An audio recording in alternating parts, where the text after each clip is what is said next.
everyone, it's me, Krista. Welcome back to my channel if you've been here before. If not, welcome for the very first time to my little corner here on YouTube. Today we're going to be using the items that came in the SketchBox Premium Box for June 2022. The first thing I'm doing is getting a sketch in using a mechanical pencil.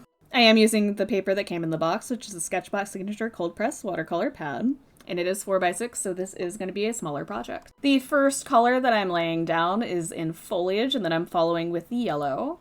And I start blending immediately with the blender that they provided. I wanted to make sure that I actually tried to use it a good chunk for this project here. For any of the pink parts, I start going in with the pink that comes with the Derwent set, and then I'm going in with the peachy color of the Holbein that we got. I also pull in the red colored pencil into the pink area, and then I add a little bit to the green as well to kind of dilute the color. Once I have enough colored pencil layers built up, I go in with the Holbein Meltz colored pencil blender in between, and while that dries, I start on a separate petal. Since there's not a white colored pencil that comes with the set, I am pulling in a Caran d'Ache luminance pencil in white. I will include a list in the description of all the art supplies that was used in this drawing for you. As always, I'm using a bunch of different layers and a bunch of different colors. In the green area, I have 2 greens, a dark blue, a red, and some yellow going on thus far. I'm also making sure as I go that I do an outline of each of the petals that I have finished, just so I can keep track of it as I keep going. To bring some very bright white highlights in, I am using a white gel pen. Specifically the Uniball Signo, and obviously white. After I have enough layers on, I start doing little lines to indicate the lines that would be in the flower petals themselves. Even though I'm generally not a huge fan of colored pencil blenders, the Holbein Meltz one is making it easier for me to be able to get more and more layers in as I go. This makes it so the wax buildup's not too terrible on the drawing, and it helps out with my hand pretty well because sometimes with colored pencil drawings, the more pressure I apply, the more my hand hurts. Aging sucks. I do want to take a little bit of time to talk about the colored pencils that came in this month's set, especially now that I've used them quite a bit more.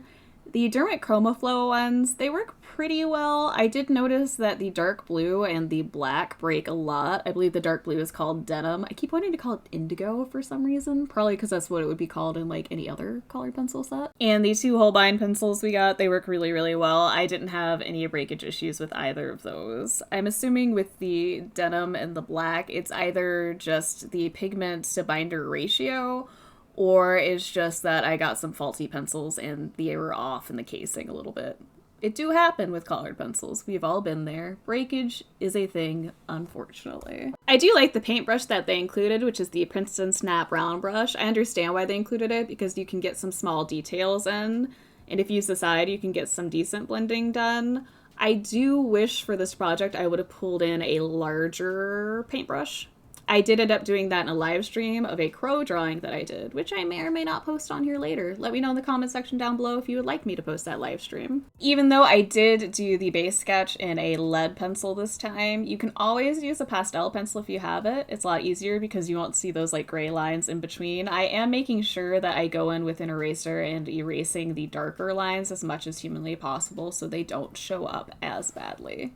You can also always draw your sketch on a different sheet of paper, get all of the lines correct, and then trace it with the colored pencils on a separate sheet of paper later. It's nice to try a couple of different ways of doing things, and when you find your way of doing it, that's what I would stick with. Whatever you want to do and try. Art should be about playing, experimenting, and just having fun. At this point of the drawing, I have most of the base layers for the flower petals and the leaves in, and now we're working on the background leaves and just the background in general. My plan for the background is for it to mostly be darker than those lovely pink petals that we have in already. I want them to be lighter than everything else, so the eye is drawn there more closely. Not that any part of this drawing is super realistic, but I do get a little bit more abstract with the background as well. At this point, I have on my handy dandy compression glove because my hand started hurting a lot while doing this drawing and right afterwards. It usually goes away when I'm done for a while, but while drawing, it can get kind of nasty.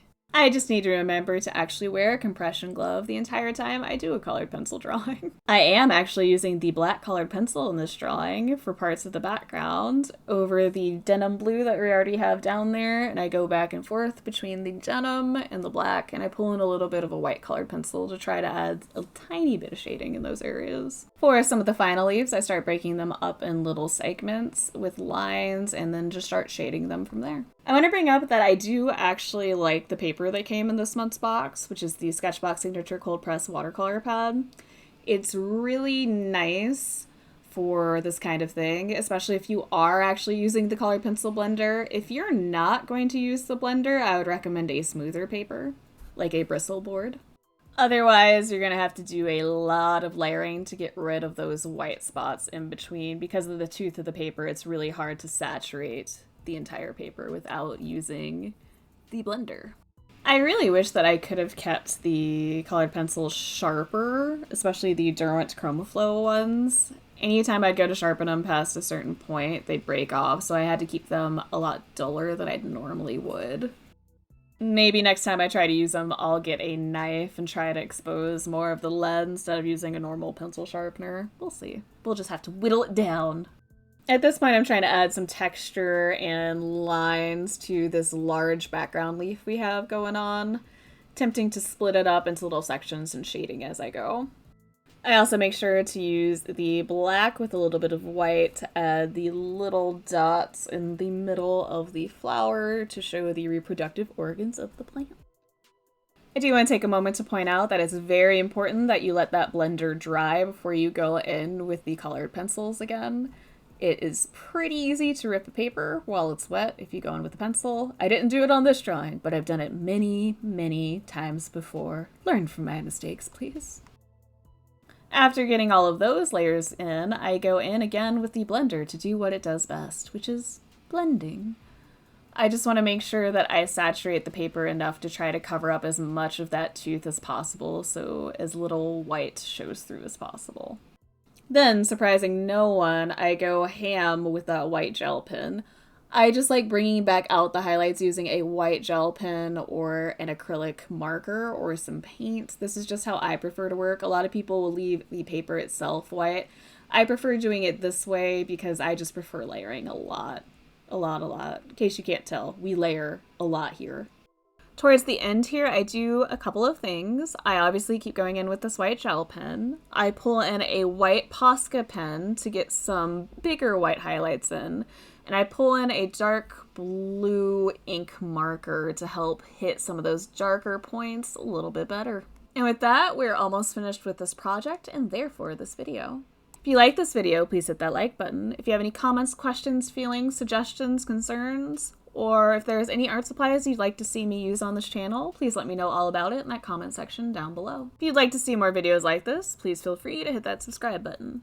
As always, thank you so much for taking the time out of your busy day, night, morning, whatever, to come here and listen to me ramble about art stuff. I greatly appreciate it. I look forward to hearing from you guys soon, and I'll be seeing you next time. Bye, everybody!